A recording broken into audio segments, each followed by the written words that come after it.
Shalom and welcome to Parsha Talk. I'm Rabbi Elliot Malamet in Highland Park, New Jersey, and joining me, as always, my good friends, Rabbi Jeremy Kalmanowski and Anshe Chesed in New York City, and Rabbi Barry Chesler in Long Island. It's great to see you. We have a great Parsha this week, but before we do the Parsha, we want to give a shout out and dedicate our Parsha Talk to my son, Yaakov Malamet. We're getting married this weekend, Sunday, to Gabi Wax somewhere in rural Pennsylvania in a secret location where there could be a lot of social distancing. We're just delighted. We're thrilled. Mazal Tov. Mazal Tov to Yaakov and Gabi. Wish you lots of happiness. It's amazing. What a great thing. Anyway, we have such a great... Parshat Shavua, he can't go to war for the whole year. Bonus. This Parsha, it raises the issue for us, so much to talk about. I have this thing where I send out selected shorts to my shul every Shabbat, and there's just so much to choose. So we're just going to go at random here, choosing things randomly, try and make our way through the Parsha. The beginning of the Parsha, Shoftim v'Shotrim, justice, judges and magistrates, you shall place in your Titen lecha b'chol sharecha, give to all of your communities, basically. And then, of course, the iconic verse, Tzedek, Tzedek tirdof, leman tichya. Can you offer just some reflections on the pursuit of justice, the centrality of justice in Torah, and the centrality of the pursuit of justice in Judaism?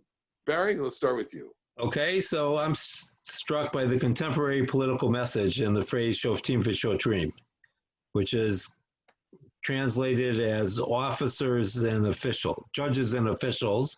But Rashi's comment is that a shofet is a zayan haposek el adin, a judge who decides the law, and the shoter is harodet ha'am achar mitzvatam b'makel u'v'ritzua ad sheyikabel of din hashofet.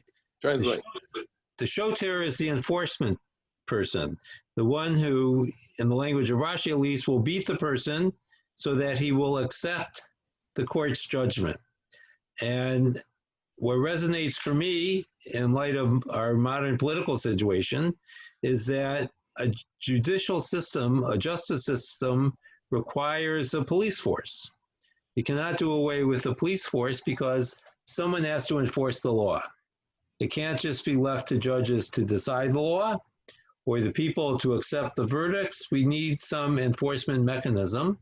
And the discussion then has to be on what limits we want to place on them. But I think the Torah clearly understands that a police force and enforcement mechanism is essential to the justice system. Are you saying you're not for defunding the police? No, I am saying that. Yes. Yeah. What you're saying is that there's a necessity for the enforcement mechanism. Right. I think the discussion has to be not about defunding the police, which I think my politics aside is ridiculous, but what limits we want to place on the police. Yeah. And that's an appropriate discussion for any body politic. And for a police force, of course. Yes. Jeremy, Wayne. I think Barry's comment is really interesting because the Torah is a document for an ancient society where it really was a guiding political force. And one of the interesting features is that Judaism, as it has been inherited, is really, it's not that it is non-political, but that throughout all of its elaborations since the ancient times, it had very limited enforcement mechanism.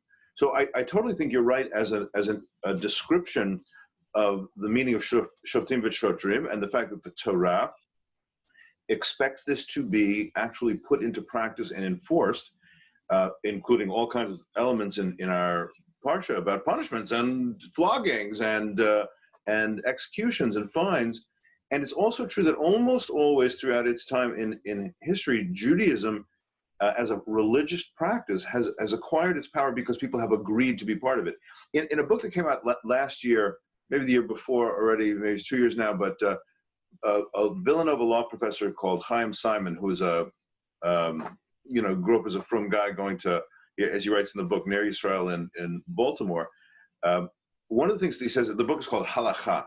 And one of the things that he says about Halacha, which we often translate as Jewish law, he said, it doesn't really capture, because of this thing I'm saying now, because of the voluntary commitments to it, because so many elements in Halacha are about meaning and beauty, and as we said, Barry, before we got on the call, before we started recording, so many of them are hypothetical cases that are not practical at all, that are like, thought puzzles, that really Judaism, Torah, should be translated more as teaching than law. And I think that that's true as I experience Judaism.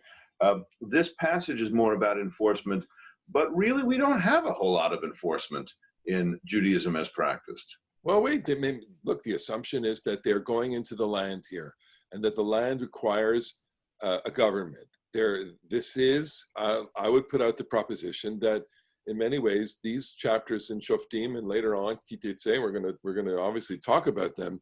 They offer a proto-constitution to this infant, country. There's an apparatus here that is being designed, and that the apparatus of government requires magistrates and police. Look, we're gonna talk about a king in a few minutes.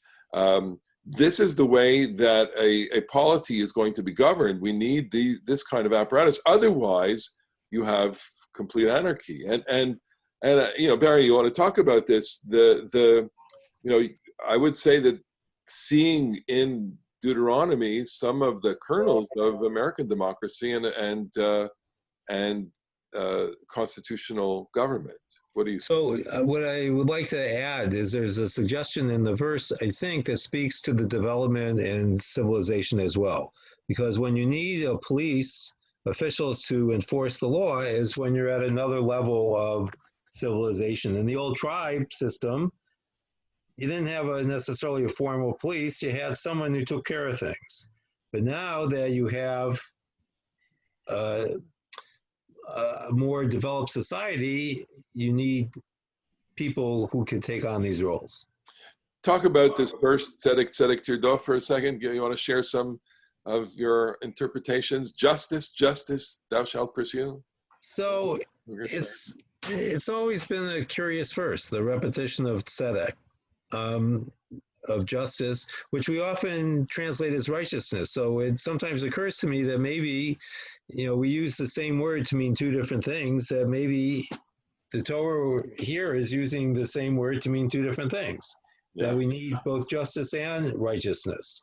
And then we can connect it with a verse that precedes it, verse 19 of chapter 16, Lo tateh mishpat, Lo takir panim, lo tikach shochad, ki ha-shochad yaver einei chachamim v'yisleif divrei tzadikim. That the judges are admonished not to distort justice, not to show favoritism, and not to take bribes. And only bribes is given the reason that bribes blind the eyes of the wise and twist the words of the righteous. And I think there's a cautionary tale here that a lot of times we think that the tzaddik and the chacham are the same person, then maybe they're not. Yeah. And that they have different kinds of strengths and weaknesses, and they're susceptible to different pressures from the society that they live in. It's really important that I think in the rabbinic, certainly as the rabbis understand the Torah that they've inherited, that they have a really strong inclination to think that people can understand the world and think people can arrive at the truth, that people can sift evidence, that they can have witnesses, they can darashta v'chakarta hetev. If something is reported to you, well, you got to check it out and you've got to examine all the evidence. And it's not, I mean, I personally, in a religious context, in the spiritual realm, believe that there are realms of mystery, but in the realms of law and the realms of governance, whether it's in the polity that you guys are talking about, or the more voluntaristic concept that I have, those things are in those realms ascertainable. And one of the functions of judges is to really, trust their intellect. I'm not happy in, certain of the kind of modern the problems of modernity, about, for example, the history of the Tanakh as a document, or evolution, or science, that we find our far right, brothers and sisters in this religion, they want to say that, who you going to believe? The Torah? You're going to believe God, or your own two lion eyes? No. You actually, in this religion, we believe that people can darashta v'chakarta hetev. You can examine, and you can discover, and you can get the truth. And so, therefore, you're responsible not to put your thumb on the scale, to take a bribe, because those things, are yisalef divrei tzadikim. They do distort what is righteous. You're talking well within the rabbinic tradition, obviously, which is a tradition that is based on this kind of analysis, this kind of application of justice. I'm recalling the comment that is made, I forget, where, in which tractate, echad ladin v'echad pshara, right? The repetition of the word tzedek, tirdof, it's because there are different kinds of species of justice. One which is a verdict, you are guilty, not guilty, and one which is, we get into the back room and we negotiate. And in negotiation, it's not that there are winners and losers, but in negotiations, it's a means of attaining a different kind of justice where we can resolve disputes with both parties to a negotiation feeling that they've won something and they've lost something, rather than feel, the pure sense of guilty and not guilty. I like what you said very much. The just as a side point, in the Talmud curriculum at the Heschel School, where my kids have gone, that this sugya of pshara in Sanhedrin, of compromise, is one that they always do with the kids. And I've been through this sugya with my children quite a few times, and it really is such a deep matter, because the one who says, as Moshe says, Yikov hadin et hahar, let the law pierce the mountain, means you cannot lie. If I say you owe me $100 and you say you owe me nothing, well, you don't owe me $50. Okay, that's a lie on both counts, right? Either it's 100 or it's not. Is not 50. And yet the other position is that social peace requires a little bit of eliding the truth. Yeah. If you're going to say tzedek, here, dope, it has to be the truth, then you're not going to have social peace. We hear now, no justice, no peace, in protest life. And there's something to that, but it's also if you're going to have shalom, you're going to have a little bit of flexibility about contentious issues. All right, let's change gears for a second, and we'll go to the king. We have the passage in chapter 17, again, a constitutional passage. Kitavo el haaretz, asher Adonai Elohecha noten lach. When you get into the land, and you say to whoever, Asima alai melech, I want a king, like everybody else. Kechol hagoyim asher tzivotai, som tasim alecha melech, you shall certainly have a king placed upon you that God chooses from among your people, tasim alecha melech, and there are some qualifications. One, lo yarbelo susim, shouldn't have too many horses. Lo yashiv et am Mitzrayim, he shouldn't take the people to Egypt for the sake of increasing his stables. And then, lo yarbeh lo nashim, shouldn't have a lot of women, a lot of wives. How many? Well, what does it say here? Doesn't give you a number. No, but Rashi does. In the rabbinic tradition, it's 18. Okay? 18 wives. 18 wives. I hope all of our listeners will put this into practice. No more than 18. If you're a king. If you're a king. If you're a king in your own home, 18 wives. Okay. And then, you know what, for us, the Chatavlo et Mishneh Torah Zot. Jeremy, you want to talk about this for a second? That the king should have a copy of the Torah with him. Leman yilmad lirat Adonai Elohav levilti rum levavo. The king has to write the Torah, and the implication is, whether exactly it's all of Deuteronomy or the entire Torah or some selections thereof, the king has to sit down and write the Torah, because that's how you're going to inscribe it in his own character. That, the book of Deuteronomy generally is suspicious of overmuch, human affluence and power. It thinks that you'll grow really ungrateful. It thinks that you'll puff up your ego, and nobody is more susceptible to that than a monarch. I don't know if there are things that we've seen in our own contemporary life in the United States that might suggest that people who attain positions of political power just really need to gratify their own ego to be reminded that they are the leader and they're the boss. So the way the king is restrained is told, you have to read the Torah and you have to write the Torah with your own hands so that you keep the proper proportion and the recognition that this is not about you. This is about the people and the people's covenant with God. It's like Moshe. Moshe, throughout the various times that God has said, that's it, I'm going to kill these people, I'm going to start again with you. Moshe has always said, it's not about me, it's about your covenant with this people. And a king, political king, is not that likely to have that consciousness unless it is impressed upon that ruler. Barry, you want to?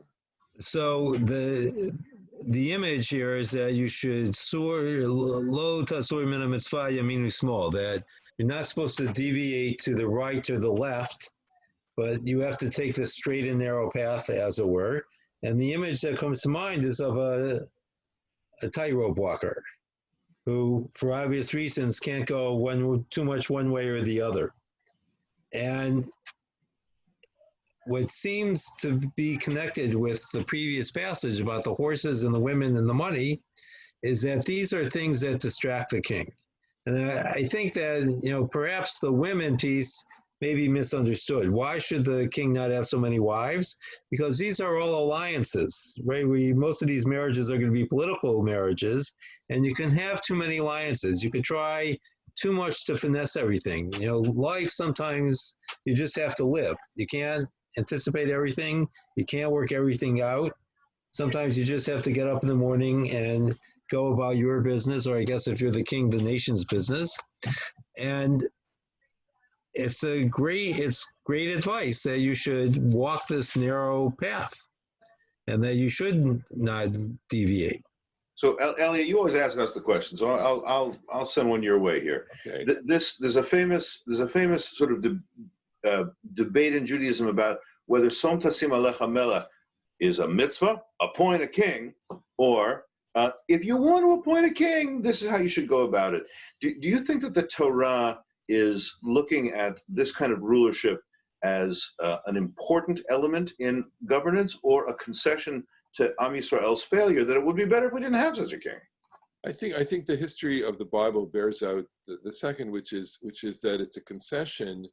If you read the book of Samuel, and it's painful. You have the pathos for the prophet Samuel, who the people are just begging for a king, and he says, "What have I done for you? What have I not led you well enough?" And there seems to be a sense in this passage of betrayal, that if you select a king, it's a betrayal of the prophet, and in a way, it's I see this as the evolution of a political maturity within ancient Israel, that they do. You can't continue living on with an economy of shepherds and agriculture. At some point, you're going to need a state, and this is a recognition that at some point you need a state. What I find fascinating, equal to Barry and to you, Jeremy, it's there's an element of proto-constitutionalism here, which is that he's got to be adherent to a document, and that you can't rely on the king to invent it as he goes or to create his own constitution. There has to be something that he swears allegiance to. This is, I think, part of a certain architecture in a constitutional regime where you're constantly looking to something outside of yourself, and that your responsibility is to the document, which is ordained by God, and therefore it's the representation of the divine command, and that's what you're subservient to. And it's also to teach you reverence and to teach you what your place is. I'm every time I read this passage, I'm reminded of the anecdote of who was it, Justice Thurgood Marshall, who always carried a copy of the Constitution in his pocket. Here's a Supreme Court justice, carrying the Constitution, because in case he forgets, or in case he misreads, or in case he has to reread something. And there's something quite profound about that humility is the goal here. and that the leader has to be a humble person, and that I think extrapolating from that, it doesn't only apply to the political leader, but it applies to every leader in every system where leadership is being executed. Whether it's the constitution of the organization or the mission of the organization, you always have to remind, because you can get carried away. And I think that this is really at the core here. A person who is in power can really be carried away by their own charisma and by their own power. Here, take over. Dangerous stuff. Dangerous stuff. So it goes to the mission of the Jews in some way. This idea that you're going to appoint a king like other nations. So how much do we want to be like other nations? And how much should we be guided by what they do? And how much do we stand alone? That's, a constant question within the Jewish community. Look, I think it's playing itself out in Israel today. I think it's one of the central existential questions of the state of Israel. Do we want to be a nation like every other nation? The original Zion. But what happens is, I think, and this is why it's good to read the Torah every year, is we forget that the questions that we think most exercise us are new. And in fact, they're as old as the people. Yes. Right? This was a critical problem in the ancient world. How should we rule ourselves? And, speaking of the point you were making before, this passage in Deuteronomy separates the king from justice. Yeah. Right? We're not going to have the king's justice here. We're going to have Shoftim. We're going to have judges. And it's a limit on the king. And that's an important piece, because I happen to be particularly enamored of medieval history, European medieval history. And there the king, I'm reading the third of Hilary Mantel's trilogy on Thomas Cromwell. The king is his own justice system. There you go. We have this too. Melech lo dan v'lo daninoto, says the Mishnah, that the king is outside of the system. The king is neither a judge nor can be brought before the judgment. I think that there's some awareness that political power in its relentlessness is not really compatible with what we, quote unquote, the rabbis are trying to accomplish with a system that describes the world axiologically in terms of values. There's a really interesting feature of, we were talking before the call about how strange Jewish criminal procedure is. In Jewish criminal procedure, you have to warn a person before they're about to commit a death penalty crime, and they have to say, yes, I know, and that's why I'm doing it. I hope I'll be subject to the death penalty, which obviously is not a description of how any criminal actually behaves. And so as a result, as maybe familiar to some of our readers or listeners, there's an assumption that the death penalty is a theoretical part of Judaism, but not real. And a court that puts somebody to death once in seven or perhaps 70 years is considered a bloodthirsty court. It just never happened. And there is, however, in halacha, something called din melech, which is the king's justice, which is seen to correct the things that the law in its purity cannot wrestle with.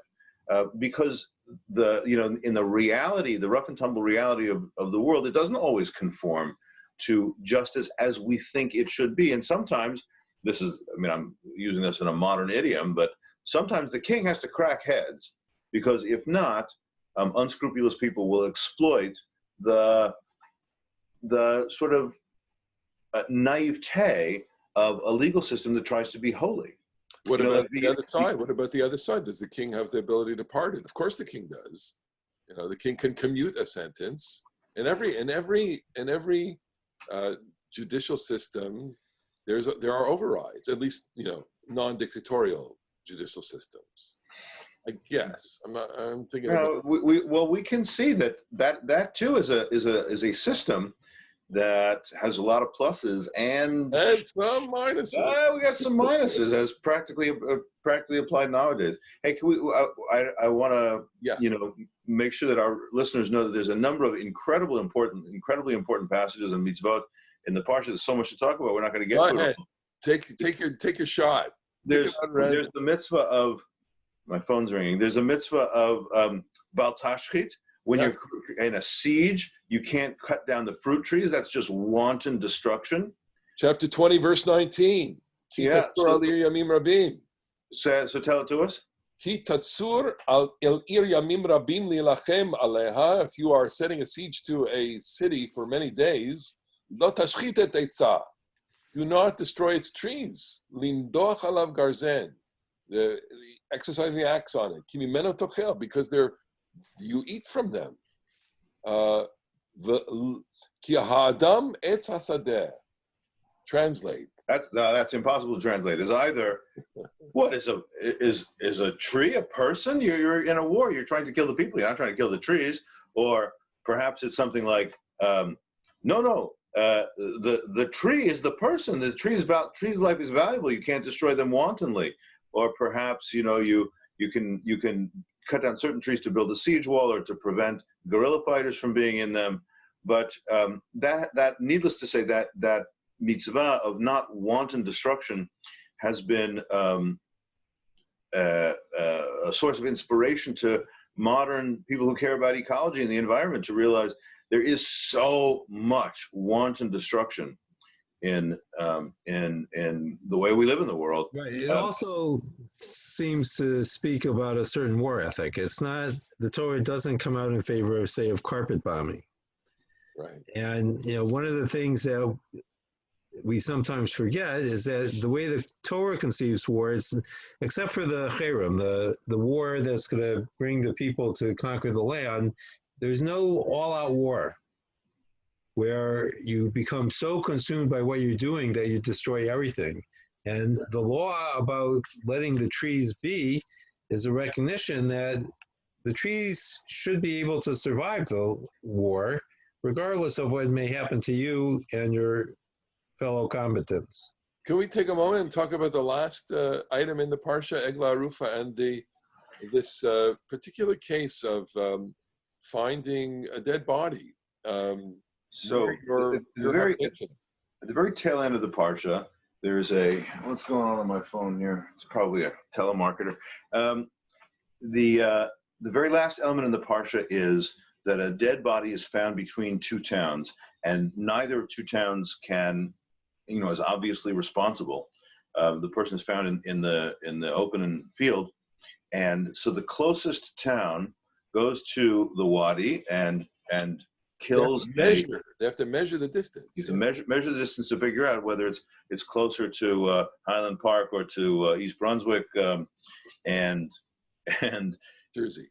The closer to Huntington, or what's near Huntington? Plainview. And they behead. An animal sacrifice is killed from the throat. In this case, they behead the animal, chop off, like in Apocalypse Now, from the back, and they pour its blood down the wadi. And the people of the town ritually say, "We did not spill his blood, and we have no knowledge of it." The idea is something like there has to be recompense for a life lost. If the people cannot identify an actual manslayer, there's a kind of an expiation ritual that declaims, that there's not responsibility. I was thinking about this because, of course, crime has been, for most of the last 20 years, just falling, very, very much decline. And I certainly know, and then people who lived in New York through the 60s and 70s have a very different experience than people who live here now. But crime is actually rising again, and that lawless sense that there was actually a shooting right near my building, and it's a little disturbing and scary. And there's a sense of lawlessness and anxiety, and that feeling of, oh my God, somebody was killed and murdered, and I can't do anything about it. The ritual of the Egla Arufa serves a cathartic function psychologically, I think, for the people, and also some sort of, the fancy word would be apotropaic or something like that. It serves to expiate this innocent blood. Well, So, go ahead. I'm reminded of Heschel's comment that some are guilty, but all are responsible. So the ritual, the Egla Arufa, is a means of taking responsibility, because all blood that is spilled has to be answered for. There's There is, pollution. The blood is a pollution of the land. right. And we often lose sight of the fact that, there's a great poem by John Donne about how every man's death diminishes me. Most of us really don't feel that way, and we should. And it's something that's worth cultivating. That this idea that if we believe everyone is created in the image of God, then everyone deserves an element of sanctity in the way that we deal with them and all that happens to them.